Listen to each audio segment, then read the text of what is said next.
말레이시아의 하늘에 전운이 감돌고 있습니다. 불과 몇 달 전만 해도 쿠웨이트로부터 중고 FA-18D 전투기를 안정적으로 도입해 공군 전력을 보강할 수 있다는 기대감이 팽배했지만 지금은 모든 계획이 물거품이 되어버렸습니다. 미국이 무기 해외 판매 승인 절차를 질질 끌면서 쿠웨이트가 갑작스럽게 매각을 중단한 겁니다. 말레이시아 국방부 장관이 직접 쿠웨이트 현지를 찾아가 기체 상태를 확인했을 정도로 확실시되던 사업이었는데 하루아침에 물거품이 된 것입니다. 이는 단순한 계약 파기의 문제가 아닙니다. 국가 안보 전략의 근간이 뒤흔들린 겁니다. 말레이시아가 현재 보유한 주력 전투기들을 들여다보면 심각한 현실이 보입니다. 미그-29, 수호이-30M, 그리고 미국산 FA-18D 모두 도입된 지 오래돼 기체 수명이 한계에 다다르고 있습니다. 이미 노후화가 진행되어 유지비는 급격히 치솟고 가동률은 곤두박질치고 있습니다. 이런 상황에서 쿠웨이트로부터 추가 FA-18D를 들여와 자연스럽게 운용과 정비를 이어가려던 전략이 통째로 무너진 겁니다. 말레이시아 정부 입장에서는 당장 대체 전투기 사업을 새롭게 추진할 수밖에 없는 초유의 사태를 맞이한 것입니다. 그렇다면 선택지는 무엇일까요? 라팔, F-35, 수호이 57, KF-21이 후보군으로 거론됩니다. 그런데 여기서 상황은 더욱 흥미롭게 돌아갑니다. F-35는 미국의 정치적 허가 없이는 불가능하고 러시아의 수호이 57은 성능과 신뢰성에서 확신을 주지 못합니다. 그렇다면 사실상 라팔과 KF-21 두 기종이 남게 됩니다. 프랑스 라팔은 이미 여러 국가에 팔리며 실전 운용 경험이 쌓여있지만 미래 확장성에서는 한계가 명확합니다. 반면 한국의 KF-21은 내부 무장창 설계가 완료되었고 향후 5세대기로 발전할 여지가 확실히 보장됩니다. 지금은 4.5세대급이지만 내부 무장 적용만 완료되면 곧바로 5세대 문턱에 들어서게 되는 확장성을 지닌 겁니다. 말레이시아 언론과 군 관계자들이 KF-21에 쏠린 눈길은 결코 우연이 아닙니다. 더욱이 말레이시아는 이미 한국의 FA-50 블록 28대를 도입하기로 결정한 상황입니다. FA-50 블록 20에는 AESA 레이더가 탑재되어 있어 단거리 요격뿐 아니라 시계 외 교전 능력까지 확보한 사실상 소형 전투기로는 최상급의 성능을 자랑합니다. 이런 기체와 정비 체계를 공유할 수 있는 KF-21을 도입한다면 가동률과 비용 측면에서 엄청난 시너지를 얻을 수 있습니다. 이 점은 라팔이 절대 따라올 수 없는 경쟁력입니다. 게다가 전투기는 단순히 도입 가격으로 판단할 수 없습니다. 유지 정비 비용이 장기적으로 훨씬 더 큰 부담이 됩니다. 라팔의 시간당 운용 비용은 KF-21보다 훨씬 높습니다. 경제력이 상대적으로 취약한 말레이시아 입장에서는 이는 치명적인 차이입니다. 그렇기 때문에 당장 프랑스의 라팔을 선택할 명분은 현저히 약합니다. KF-21을 택하는 것이 합리적이라는 계산이 자연스럽게 도출되는 것입니다. 이제 문제는 시기입니다. 한국 공군은 올해 하반기 KF-21의 전력화 수락 시험 평가를 앞두고 있습니다. 무장 운용 능력과 작전 운용 적합성을 종합 검증하는 이 시험을 통과하면 KF-21은 더 이상 종이에 적힌 전투기가 아니라 실전에서 증명된 전투기로 자리매김합니다. 아랍에미리트, 사우디, 그리고 이번 사태로 발등에 불이 떨어진 말레이시아까지 이 시험을 주시하고 있습니다. 쿠웨이트의 중고 FA-18D 판매가 무산된 시점과 한국 공군의 KF-21 수락 평가 일정이 기묘하게 맞아떨어진 상황. 이것이 말레이시아의 선택에 불가피한 변화를 강요하고 있는 것입니다. 말레이시아의 고민은 단순한 무기 선택이 아닙니다. 국가의 미래 전략과 직결된 문제입니다. 만약 라팔을 선택한다면 즉각적인 전력 보강은 가능하지만 향후 세대 교체에 따른 한계에 직면할 수밖에 없습니다. 반면 KF-21은 한국이 이미 장기적인 로드맵을 설정해 놓은 기종입니다. 내부 무장창을 적용하면 5세대기로의 진입이 가능하고 전자전 능력과 스텔스 성능까지 점진적으로 확장할 수 있습니다. 단순히 현재의 성능만 비교하는 것이 아니라 미래까지 고려해야 한다면 KF-21의 매력이 훨씬 크게 다가올 수밖에 없습니다. 특히 말레이시아는 주변 안보 환경이 녹록지 않습니다. 남중국해에서 중국과의 해양 영유권 갈등은 갈수록 격화되고 있고 인도네시아가 라팔을 도입하며 공군 전력을 강화하는 가운데 태국은 그리펜을 운영하고 있습니다. 필리핀은 미국의 압력으로 F-16 도입이 거론되고 있습니다. 즉, 말레이시아는 주변국들이 차례로 차세대 전투기를 확보하는 상황에서 뒤처지면 공군 전력 격차가 급격히 벌어질 수밖에 없는 입장입니다. 경제적 여건을 고려하지 않을 수 없습니다. 라팔은 초기 도입 비용뿐 아니라 유지비가 엄청나게 높습니다. 반면 KF-21은 한국과의 협력을 통해 기술 이전과 운영 지원을 기대할 수 있으며 가격 경쟁력 또한 라팔보다 훨씬 유리합니다. 말레이시아의 방위 예산 규모로는 라팔을 장기간 운용하는 것이 사실상 모험에 가까운 선택입니다. 따라서 실질적인 가성비와 확장성을 모두 고려한다면 KF-21이 훨씬 현실적인 대안이 됩니다. 더욱이 이미 FA50 블록 20을 통해 한국과 군사적 신뢰관계를 쌓기 시작한 말레이시아로서는 KF-21을 도입할 경우 정비부품 체계의 통합이 가능해집니다. 이는 단순히 전투기 구매 이상의 의미를 가집니다. 훈련 체계, 전술교리, 정비 인프라가 모두 연결되기 때문에 장기적으로 안정적인 운용 기반을 마련할 수 있습니다. 이와 같은 배경 속에서 말레이시아가 쿠웨이트발 변수로 인해 더 이상 미룰 수 없는 상황에 내몰리자 자연스럽게 KF-21 도입 논의가 다시 수면 위로 떠오른 것입니다. 말레이시아 언론은 라팔은 미래가 없지만 KF-21은 확장이 있다 라는 논평을 내놓으며 이미 여론을 움직이고 있습니다. 실제로 공군 내부에서도 라팔보다는 KF-21이 장기적 관점에서 이익이라는 의견이 힘을 얻고 있는 것으로 전해집니다. 이 모든 상황이 맞물려오는 하반기 한국공군의 KF-21 수락시험 평가는 사실상 국제적인 이벤트가 되어가고 있습니다. 시험에 성공적으로 통과하는 순간 KF-21은 말레이시아뿐만 아니라 사우디, 아랍에미리트, 폴란드 등 관심을 보이는 여러 국가들의 선택지로 급부상할 것입니다. 다시 말해 말레이시아의 위기는 곧 KF-21에게는 기회가 되는 겁니다. 말레이시아가 직면한 안보 현실은 시간을 허락하지 않습니다. 쿠웨이트발 FA-18D 중고 도입 실패는 단순한 무기거래 차질이 아니라 국가 안보 체계의 균열로 이어질 수 있는 중대한 사안입니다. 미그 29는 이미 퇴역 수순에 접어들었고 수호이 30MKM도 노후화와 높은 유지비로 인해 운용 부담이 커지고 있습니다. 여기에 기존의 FA-18D마저 노후 기체라 전력 공백은 불가피합니다.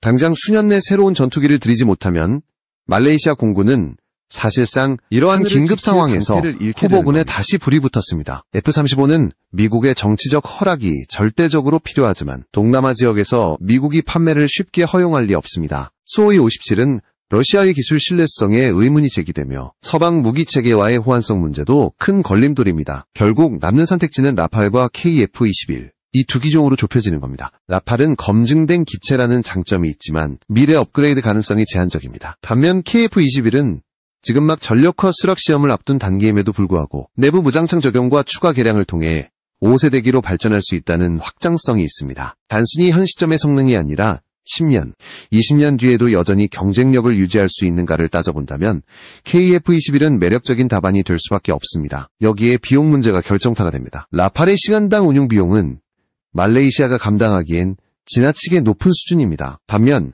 KF-21은 한국과의 협력을 통해 가격뿐만 아니라 장기 유지 비용까지 절감할 수 있는 여지가 큽니다. 이미 FA-50 블록 20을 18대 들여오는 과정에서 한국과의 협력 경험을 쌓고 있다는 점도 KF-21 도입에 긍정적인 요인으로 작용합니다. 이 때문에 말레이시아 내 여론은 점차 KF-21 쪽으로 기울고 있습니다. 라팔은 당장 화려하지만 미래가 없다. KF-21은 아직 젊지만 장래가 보장돼 있다는 식의 논조가 언론을 통해 확산되고 있습니다. 공군 내부에서도 라팔은 한계가 뚜렷하다. KF-21은 성장할 수 있다는 목소리가 커지고 있습니다. 단순한 구매 논의가 아니라 국가 전략적 판단이 KF-21에 힘을 실어주고 있는 것입니다. 다가오는 하반기 KF-21의 수락시험 평가는 말레이시아가 결정을 내리는 데 있어 결정적 계기가 될 가능성이 큽니다. 이 시험에서 KF-21이 성공적으로 무장 운용 능력과 작전 적합성을 입증하는 순간 말레이시아 정부가 내릴 선택은 더 이상 미궁이 아닙니다. 위기의 순간 새로운 길을 여는 분수령이 될 수 있는 겁니다. 말레이시아의 선택을 더욱 압박하는 요인은 주변국들의 움직임입니다. 인도네시아는 이미 프랑스의 라팔 도입을 확정했고 필리핀은 미국의 압력 속에 F-16 도입을 검토 중입니다. 태국은 그리펜을 운용하며 지역 내 공군력 균형을 유지하고 있습니다. 이런 상황에서 말레이시아가 만약 새로운 전투기 도입을 지원한다면 공군력 격차는 순식간에 벌어지고 국가 안보의 취약점으로 직결될 수밖에 없습니다. 바로 이 점이 말레이시아 지도부를 서둘러 결정을 내리도록 압박하는 가장 큰 배경입니다. 라팔을 도입했을 경우 프랑스와의 외교적 관계 강화라는 장점은 있습니다. 하지만 말레이시아 입장에서 프랑스가 얼마나 장기적이고 전략적인 파트너가 될 수 있는가는 의문입니다. 반대로 KF-21을 도입하면 한국과의 협력은 단순한 무기 구매를 넘어 기술 협력과 정비 인프라 공유, 나아가 방산산업 전반의 파트너십으로 확대될 가능성이 큽니다. 이미 FA-50 블록 20을 통해 시작된 관계가 KF-21로 이어질 경우 말레이시아는 장기적으로 안정적인 운용체계를 확보할 수 있습니다. 더 중요한 것은 경제성입니다. 전투기라는 것은 단순히 기체 도입 가격만이 문제가 아닙니다. 시간당 운용 비용, 부품 수급 안정성, 정비 지원 네트워크가 훨씬 더 중요합니다.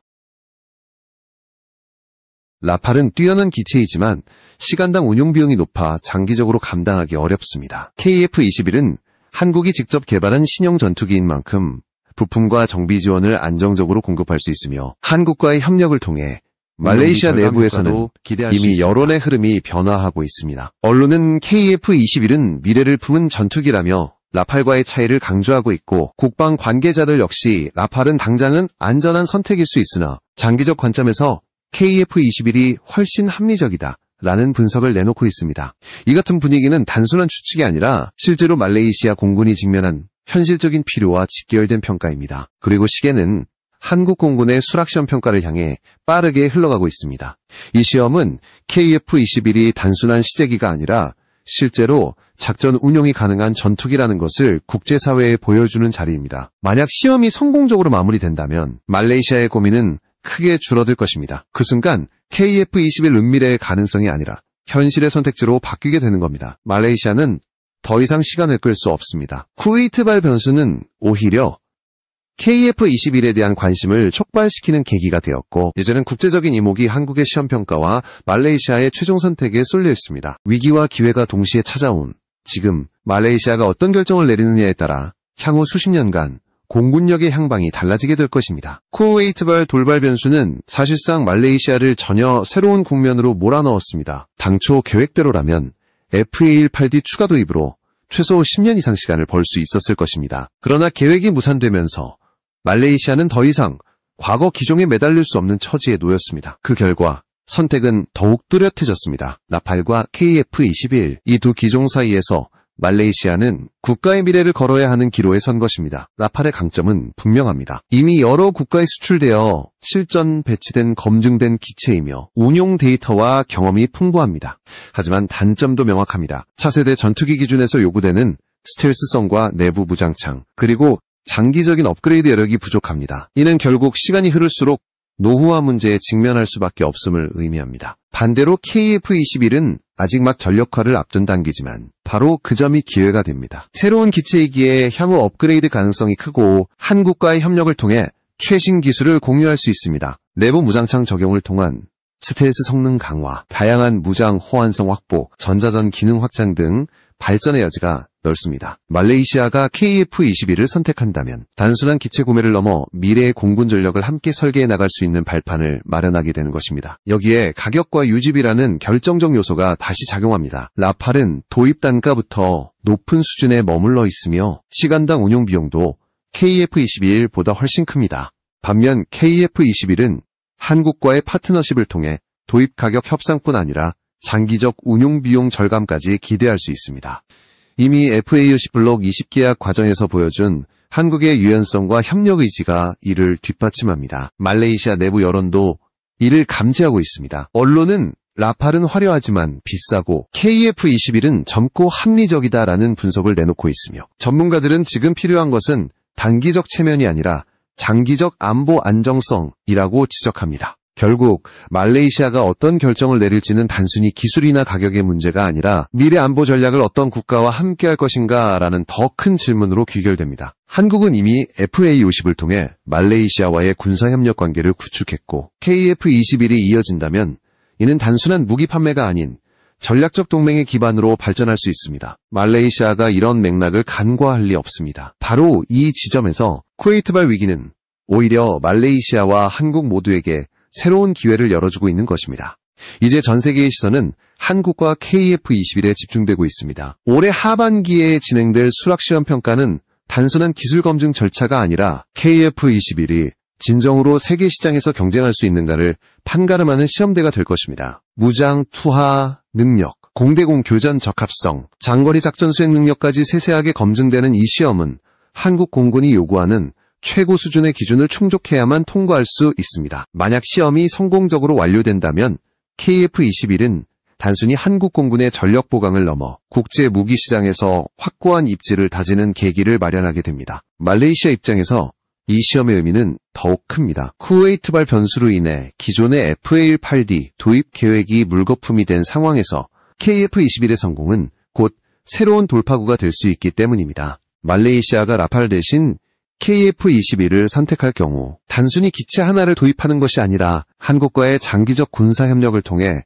훈련 정비 기술 이전까지 포괄하는 파트너십을 구축할 수 있습니다. 이미 FA-50 블록 20 도입을 통해 협력 경험을 쌓은 만큼 KF-21은 그 연장선상에서 자연스럽게 연결되는 선택지가 됩니다. 라팔과 KF-21의 차이는 시간이 지날수록 더 선명해집니다. 라팔은 뛰어난 전투기지만 설계 자체가 4세대 기반이라 미래 확장성이 제한적입니다. 반면 KF-21은 처음부터 5세대 전투기로의 진화를 염두에 두고 개발되었습니다. 내부 모장창과 스텔스 성능 적용, 차세대 전자전 시스템 탑재 등 업그레이드 여지가 충분합니다. 이는 말레이시아가 KF-21을 선택할 경우 10년 뒤에도 여전히 경쟁력을 유지할 수 있다는 뜻이며 장기적인 안보 안정성에서 결정적인 장점으로 작용할 수 있습니다. 가격과 유지비 문제 역시 무시할 수 없습니다. 라팔은 초기 도입 비용부터 KF-21보다 높고 시간당 운용 비용 또한 과도합니다. 반대로 KF-21은 한국의 지원을 통해 안정적인 부품 공급과 합리적인 정비 비용을 보장받을 수 있습니다. 말레이시아와 같이 방위 예산이 제한적인 국가에는 이 차이가 생존 전략의 핵심이 됩니다. 실제로 군 관계자들은 라팔은 당장은 화려해 보이지만 장기적으로는 감당하기 어렵다. KF-21은 합리적인 비용으로 미래를 준비할 수 있는 선택이라고 평가하고 있습니다. 주변 정세도 말레이시아를 빠르게 결단하게 만들고 있습니다. 인도네시아가 라팔을 도입하면서 이미 군사적 균형이 흔들리고 있으며 태국은 그리펜으로 공군력을 유지하고 있습니다. 필리핀은 미국의 압박으로 F-16 도입 논의가 진행 중입니다. 이런 상황에서 말레이시아가 공군력 보강을 미룬다면 단 몇 년 만에 영내에서 공군 전력이 뒤처지는 상황에 직면할 수 있습니다. 따라서 KF-21의 성공적인 전력화 소식은 말레이시아에게 사실상 마지막 기회가 될 가능성이 큽니다. KF-21을 도입한다는 것은 단순히 전투기 숫자를 늘리는 것이 아닙니다. 이는 말레이시아가 한국과 새로운 군사전략 동맹을 맺는 상징이자 독자적 방위 역량을 확보하는 수단이 됩니다. 미국의 영향력에서 벗어나 자율적인 무기 선택을 할 수 있다는 점도 중요한 의미를 가집니다. 이는 곧 말레이시아의 군사 주권을 강화하는 결과로 이어질 수 있습니다. 사우디아라비아, 아랍에미리트, 폴란드 등도 KF-21에 관심을 보이고 있는 가운데 말레이시아가 선도적으로 도입을 결정한다면 동남아시아에서 새로운 군사적 리더십을 확보할 수 있습니다. 이는 단순한 무기 구매 이상의 파급력을 가지며 국제 무대에서 말레이시아의 위상을 크게 높여줄 수 있습니다. 쿠웨이트발 변수는 분명 위기였지만 동시에 말레이시아에게 선택을 강제하는 기회가 되었습니다. 이제 남은 것은 한국 공군의 수락시험 평가 결과뿐입니다. 만약 이 시험에서 KF-21이 완벽히 성능을 입증한다면 말레이시아의 최종 결정은 시간 문제가 될 것입니다. 라팔과의 경쟁은 형식에 불과하고 실제로는 KF-21이 유일한 대안으로 부상할 가능성이 높습니다. 결국 말레이시아가 직면한 상황은 과거에 매달릴 것인가, 미래로 나아갈 것인가 라는 본질적인 질문입니다. FA-18D 추가 도입이라는 구식의 안전망은 이미 무너졌고 이제 선택할 수 있는 길은 새로운 세대로 향하는 길뿐입니다. KF-21은 그 길을 열어줄 가장 현실적이고 합리적인 해답입니다. 이번 위기를 통해 말레이시아의 하늘에 새로운 시대가 열릴 준비가 되고 있는 것.